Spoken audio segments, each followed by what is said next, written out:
more excited. Observation decks provided the only respite.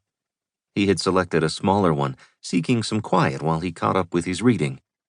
The carpet needed a deep clean, and he was unsure of the upholstery of the various chairs. It was all dark gray, and he wasn't sure if that was its original color. He shrugged. One of the deck's pseudo-portholes was blank. Jack assumed the ferry wasn't using the camera shields he'd developed and which his family company was selling.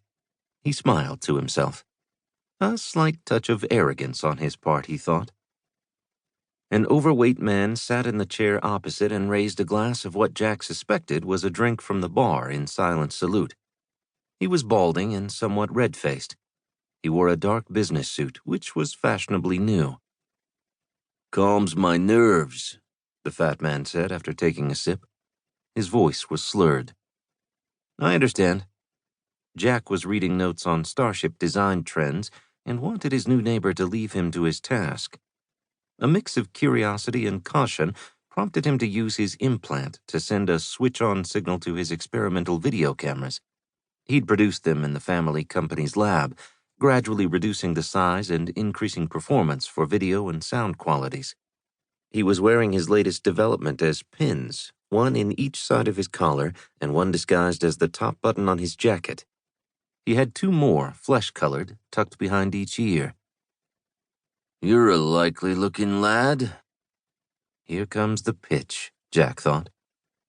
"I need someone to help me carry a few things when we disembark at 1 mile. I'll pay, of course." Jack didn't respond. It was likely the man was a smuggler and probably under suspicion if he was trying to find an amateur courier. "I'm talking to you, lad." The man was impatient and delivered his words with a snap. Jack noted the page he'd reached and closed his reader. He gave the man his full attention. He was relieved he'd decided to record the conversation and suspected the man would try to cause trouble if Jack refused to help him. "Sir, I didn't invite you to sit here, nor am I interested in your need for an assistant to help you with your smuggling activities." "Well, there's no need to turn nasty. I can reward you for your efforts. Cross me, of course, and it's a different story." The man finished his drink with a gulp, swore, and stood with some difficulty. "The stewards are going to hear about you. Mark my words." He left, weaving his way between groups of passengers. Jack returned to his reading.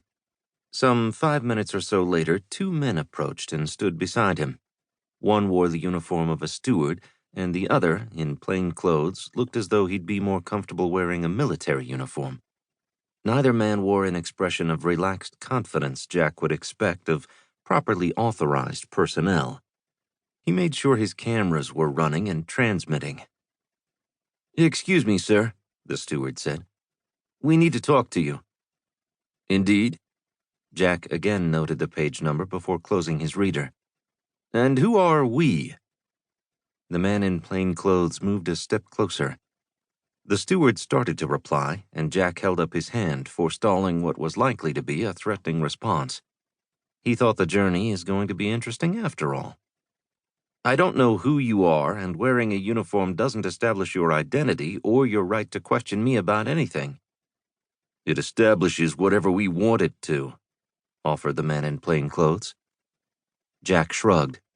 "That's good, because I'm relaying our conversation, with your images, to all the video outlets here in the observation deck and to the bridge. You'll both be famous within a few minutes." The 2 men looked at each other. The steward type said, "He can't be. It's not possible." The other man shrugged and looked at the nearest video monitor.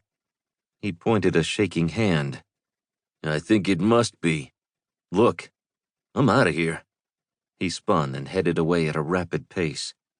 The would-be steward raised his hand as though to object to his companion's departure, swore, and also walked quickly away, although in a different direction. Jack stopped the video transmissions.